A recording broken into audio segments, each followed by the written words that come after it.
I'm not really entirely sure why I'm doing this.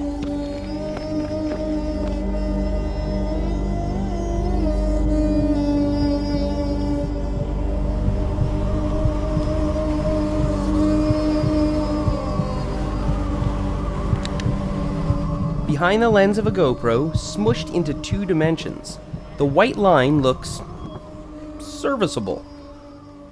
But view it from afar, and well, I'm being generous when I say it looks sketchy as f***. I scoured message boards and comment threads everywhere to see what you want to know about the white line. And there's one question that keeps popping up most. Has anyone ever screwed this up? The answer is yes, and we're going to get to that. But in case you're unfamiliar with this insane looking feature, we should start with a little refresher. The white line is in Sedona, Arizona, and no, it's not a marked trail that people are supposed to ride. It is what it sounds like, a line. Sedona is known for its exposed sandstone formations, and indeed many of the trails there traverse off-camber sections of cliff. If you've ridden anywhere in the desert, you've probably experienced this in some form. But the white line is different in that it's an absolute spectacle. From some angles, it looks downright ridiculous, which is why it makes for a great YouTube video. There's a good chance you've seen some or all of these videos. Some are expertly shot and feature veteran riders traversing the line with no hesitation at all. Others chronicle the experiences of first-timers. My buddy Phil rode the white line last year on a very windy day. It was one of the scariest videos I've ever seen, but even Phil's harrowing experience gave me a case of the GoPro effect. That is to say, it wouldn't be that bad in real life. I was wrong. I know you haven't walked it. You're going in totally blind, trusting me on this, but there's 2 hardest parts. There's a gully along the lines of this. So you really gotta like Jedi mind trick your tires. Yeah. And especially with all the dirt on our tires. Yeah. When we come around the corner and go down the thing, right? It's steep. Okay. A few people have crashed and landed on the shelf and been okay. So there's a slight buffer there, but can't fall. It's a 0 no fall zone. We are 100% over cliffs. All right. So. Okay.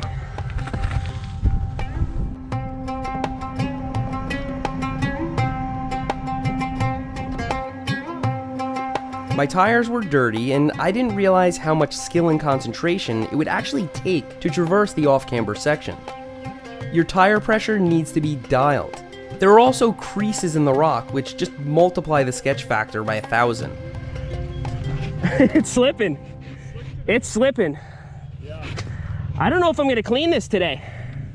I think I'm going to hike this part. Yeah, those 2 little gullies are kind of nasty. Yeah. Fall against the rock and you can hold on for sure. Fall away from the rock and experience a violent tumble into the ravine.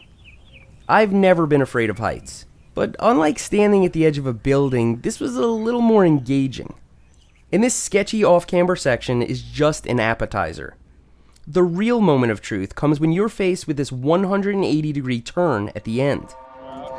I mean, let's crash out right now.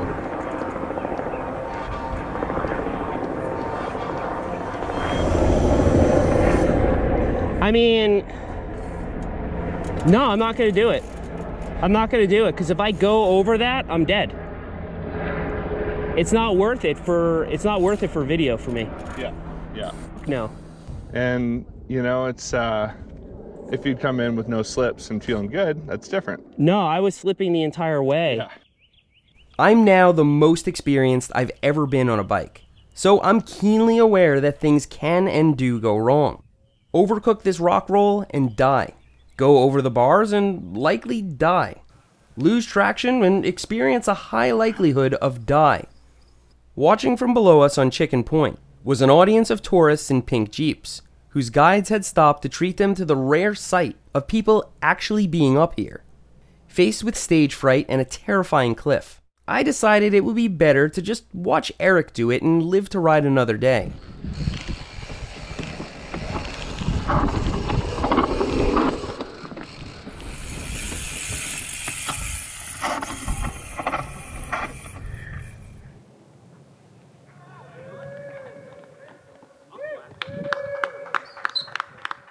So you may be wondering, what happens if you do manage to botch this maneuver? Well, there hasn't been anybody that's actually died yet, but I know of at least 2 people that have crashed pretty hard. Simon is a mountain bike coach and Sedona OG. According to him, nobody has died on the white line yet, but a few have come close. He went over the bars. Over the bars on the steep section. He was like a tree frog. He just stuck to the rock. I think he broke his collarbone. I'm not sure. The guy I heard about who crashed as well on the same spot, and his bike went over the cliff. So he lost his bike. Well, he found his bike, but it was broken. From some angles, you can see another hump, which, as Simon put it, is possible to tree frog onto should you start to tumble. But yeah, after that, it's just a cliff. And die. All the die.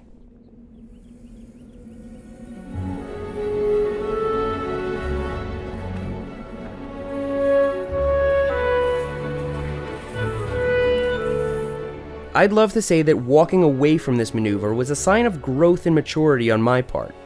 A new, wiser Seth, complete with good judgment. But after watching Eric do it... Remember, if you fall uphill. Yeah. No, I'm totally on that. If you fall, which way do you fall? Uphill. You good? Yep.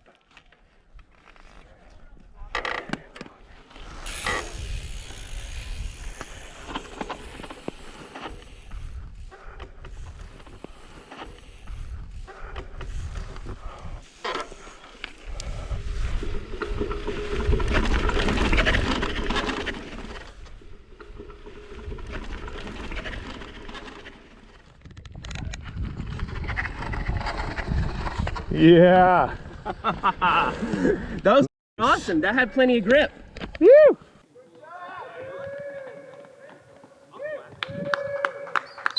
So Holy good. Should we go loop the whole thing? That, man, I'm done. Yeah, maybe we'll do the whole thing. Let's do it. After riding down to the lower shelf, it's pretty easy to get back as it's mostly flat. On the second lap, I took Eric's advice and focused more on the micro shelves in the sandstone. My tires are so much drier this time. That time, we both cleaned it, and it seemed a lot less scary to me. But should you view the white line as a kind of bucket list item that you absolutely must do, I can give you more than one reason to sit it out. First of all, the locals won't be impressed at all. I almost vomited listening to Simon talk about the White Line Plus, which is another 20 feet higher and much more difficult to clean. There are also countless lines out in the desert that are much harder and more dangerous. The white line is also not as easy as you think. I thought it was just going to be a high consequence chest puffing contest, but it's actually tricky. To make matters worse, you'll have an audience. So if like 30 or 40 people watching you as you stand at the edge of a cliff makes you a little nervous, maybe sit out the white line. Also, consider the cost of failure. Even if you survive, they'll send you a large bill for the helicopter rescue you will likely need. Finally, it won't look all that scary on your GoPro, not compared to real life even slightly. So although it looks positively amazing from afar, the white line is no reason to travel to Sedona. Instead, go there for the countless miles of incredible trails, great views, awesome food, and good people. Although, I should be one to talk. Thanks for riding with me today, and I'll see you next time.